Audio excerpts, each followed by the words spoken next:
second episode in this series of talks on the conflict in Ukraine between Russia, USA, NATO, and Ukraine that is going on at the moment.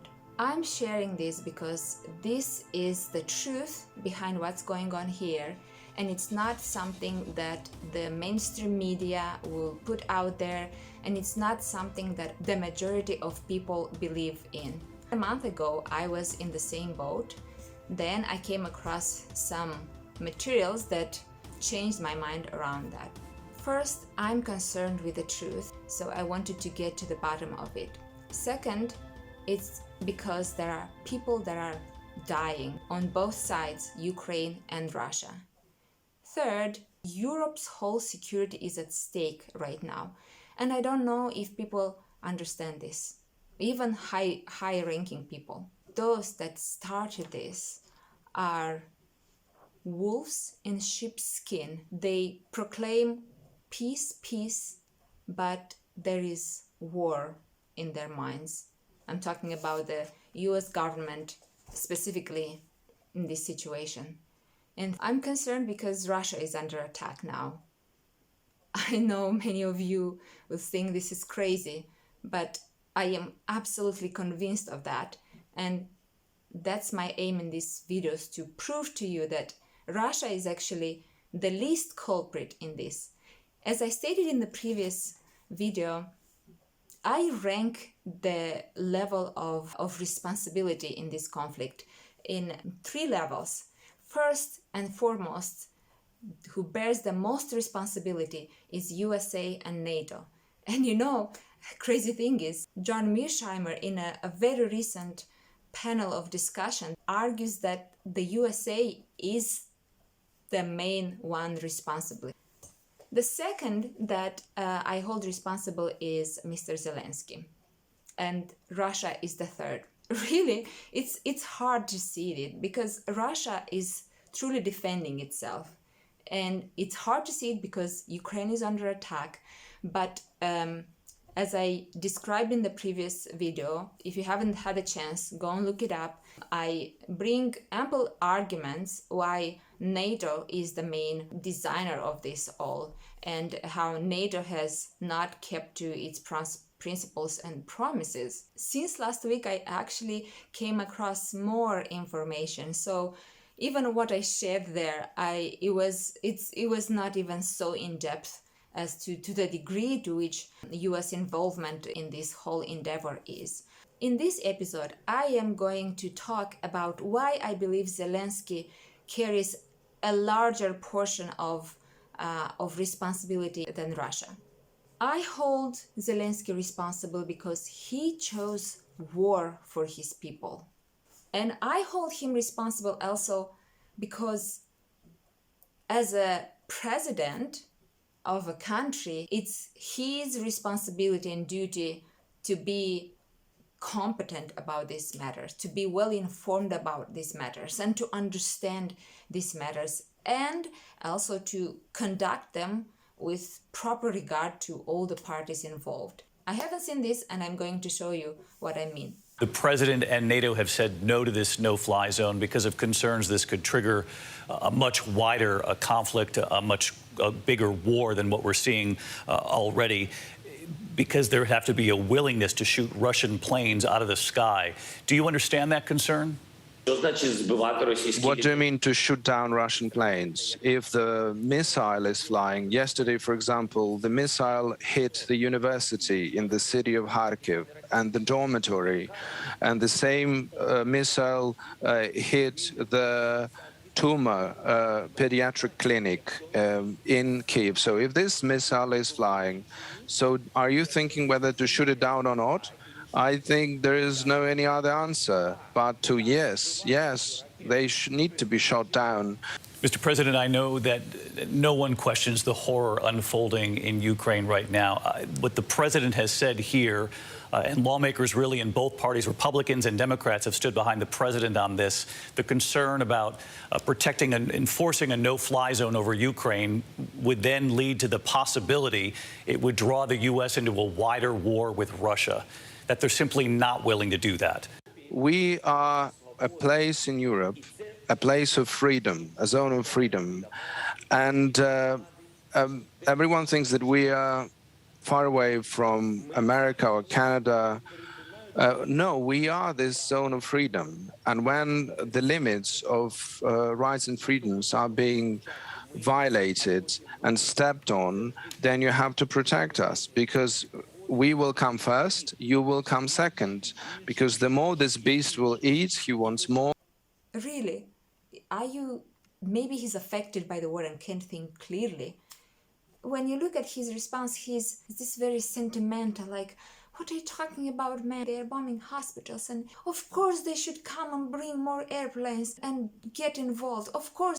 But essentially he's saying, it doesn't matter the other countries. What matters is one of these bombs hit a hospital, and thus that's enough reasons for all the country to come in and get involved, which is insane. He doesn't come across smart enough to comprehend the scope of what's happening.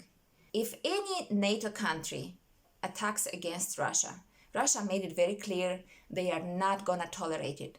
What does it mean? They are going to strike back. If Russia strikes back against a NATO country, according to the Article 5, NATO's Article 5, the other countries will stand up to defend it.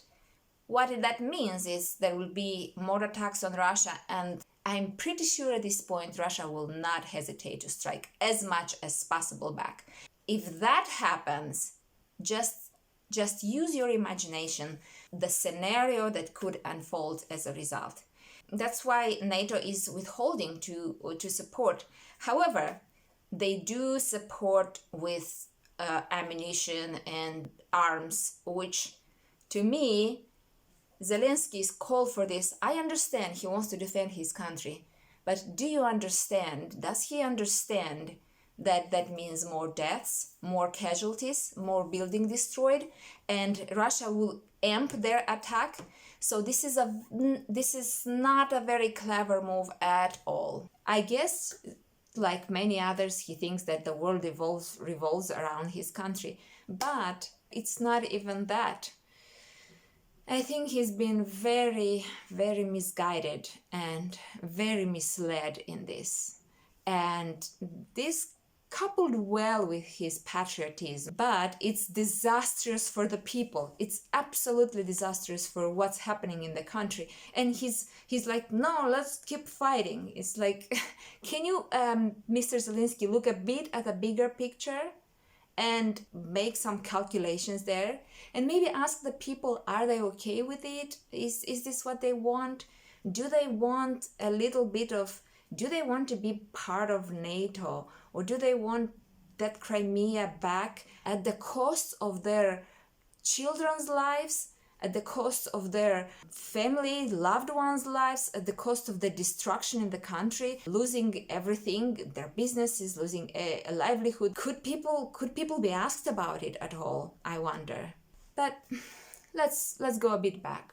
Putting together my own understanding of that place, living in a similar place, and the sentiment that people have against Russians and against Russian control, and the desire to go to the West and be associated with that. I get it so much. This is where things went down the drain. I can see how that drew Zelensky in.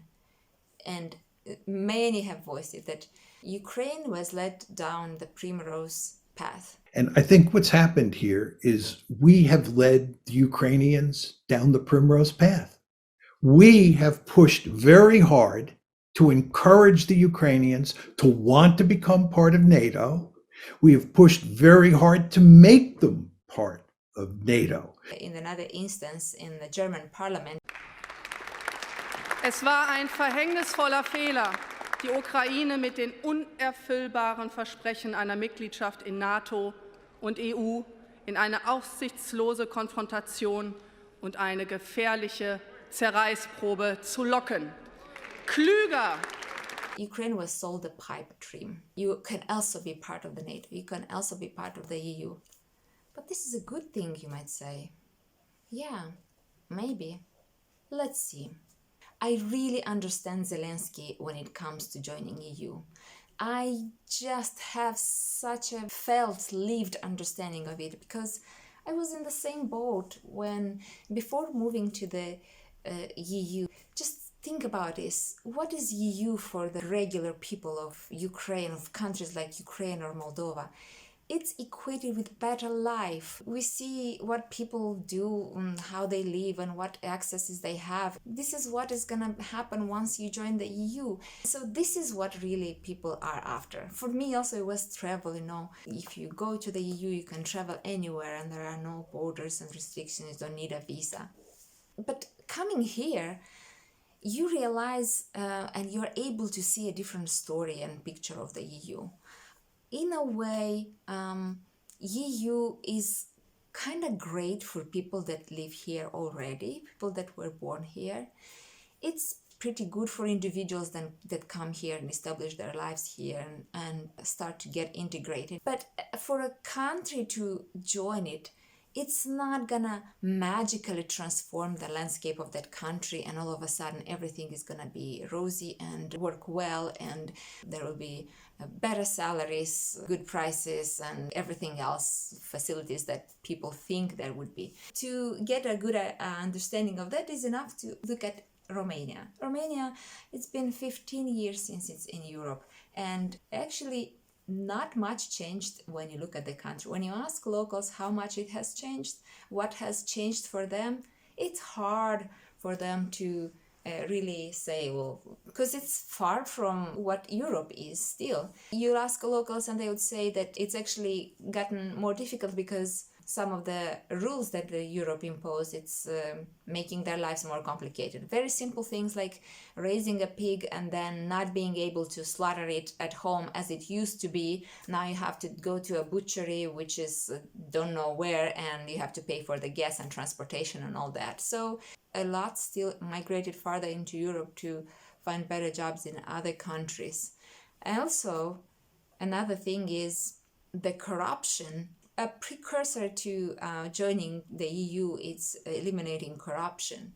But corruption is just such an embedded thing in the lives of the Ukrainians in these countries. Another point about EU is there are a lot of issues in the EU, and there are many that don't have good predictions about its future. Plus, look, UK just came out of the EU, and there are more of these waves around other countries in the EU. In a way, EU is sort of cracking at the seams. So not so great as people from there coming in here think when it comes to a country joining in.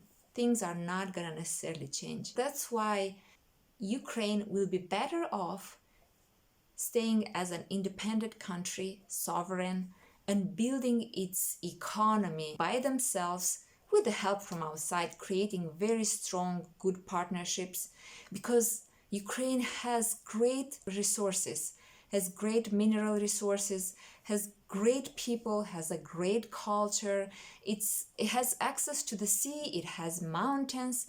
It would be a wonderful place for people to travel as a tourist attraction, and they don't need to be dependent on anyone in that regard. That's why the price that Zelensky is letting people to pay for being part of the EU, in my view, it's so not worth it. Even if they wanted to join EU, there could have been a different scenario. Zelensky and Ukraine have been used by the US government to destabilize Russia. But why? Really? If somebody would have told me these words a while back, I would just say, but what are the evidence, really? Like, is it true? Is it just some conspiracy theory? How can we know? And I would not believe it, honestly, because I had such a high opinion of the US and this democracy thing. It feels very right and very something that I uphold. But why would the US seek to destabilize Russia? Well, simply put, it turns out the US, after the dissolution of Soviet Union, it states that it's the only superpower, and its goal is to remain so. If you want to learn more about it, check out the Wolfowitz Doctrine. That will tell you everything. It's basically how they chose to run their foreign policy.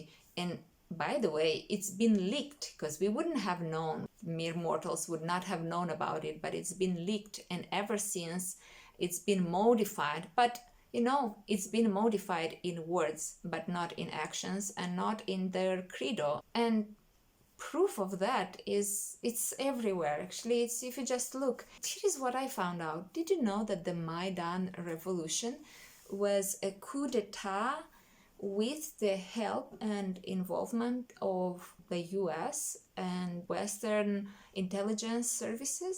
It's kind of a known thing. A conversation was leaked between this Victoria Nuland. Ukraine has biological research facilities. And then Jeffrey Piat, who was at the time an ambassador to Ukraine. Here we had a decent chance for growing trust, okay? Doveraj, no proveraj. Trust, but verify. This was all shunted aside by the coup arranged primarily by Nuland and Piat and the other people who were doing the dirty work, and acquiesced in by our French and our German allies. They were there. They saw what happened. Steinmeier, the German foreign minister. It was a very clear meddling of the US in the elections and the Ukraine. So much from for Ukraine's sovereignty, right? I mean, people are asking for, because, you know, Ukraine has a right to choose its path.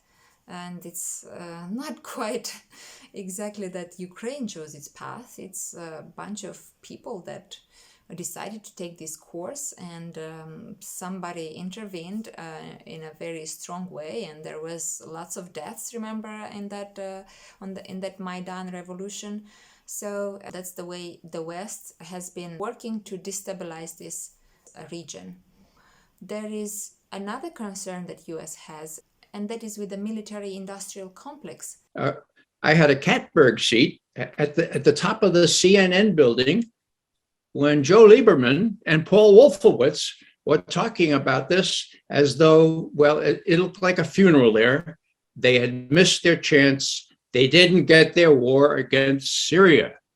And so a lot of this was reaction to that. They had a lot of time to prepare, and they invested $5 billion with a B, dollars into Ukraine's aspirations to join the West. This gang of people are termed as neocons, which are liberals that got tired of this peace, and moved and formed this political movement called neoconservatism, and they are pro-war, termed as war hawks.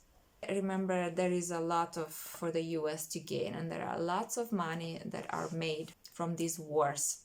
There are a lot of people that feed at this plate. The military, industrial, congressional, intelligence, media, academia, think tank complex, which grew like topsy after Eisenhower's warning that unbridled influence of this MIC, the military-industrial complex, would be a danger to our democracy. A little footnote there. Eisenhower said the only antidote to that is a fully informed American citizenry. Another way the US is behind this, in 2017, they started to arm the Ukrainians and train their soldiers. John Mearsheimer describes it as that Ukraine this way was a de facto NATO country. And again, Russia's concern in this regard were completely ignored. There is also the encouragement that Zelensky got from the US government about taking the Crimea back. Last year, on the 24th of March, he made a statement that he's taking it back, which was described as a declaration of war in the Western media. Now he's in for a disappointment. The Americans do not care that much about Ukraine. The Americans have made it clear they are not even willing to fight and die for Ukraine. So it's not that important to us. For the Russians, they have made it clear it's an existential threat. And by the way, the Minsk agreements, Ukraine didn't follow through with that because the US didn't like it. Paris and Germany, they didn't have the guts to stand against the US. So whatever is going on there, there is more behind the scenes that we are aware of. Even if the Russians lose, in the process, they will destroy Ukraine. And from Ukraine's point of view, that's not a good thing. This is why my view is that Ukraine should have long ago divorced itself from the United States and worked out a modus vivendi with Russia. Maybe you ask, how about the Ukraine's choice in this and its sovereignty? Shouldn't a country be free to choose not to be a neutral state and decide for its own? Gee, I'm all for that. But it turns out the international laws fade away, are trampled by any country's security interests. My view is if you're a reasonably small power in the international system and you live next door to a guerrilla, you have to go to great lengths to accommodate that guerrilla.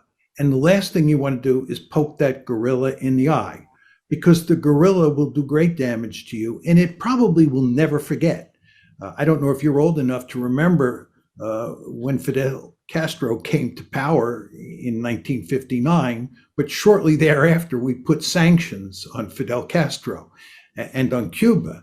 And those sanctions are basically still on Cuba.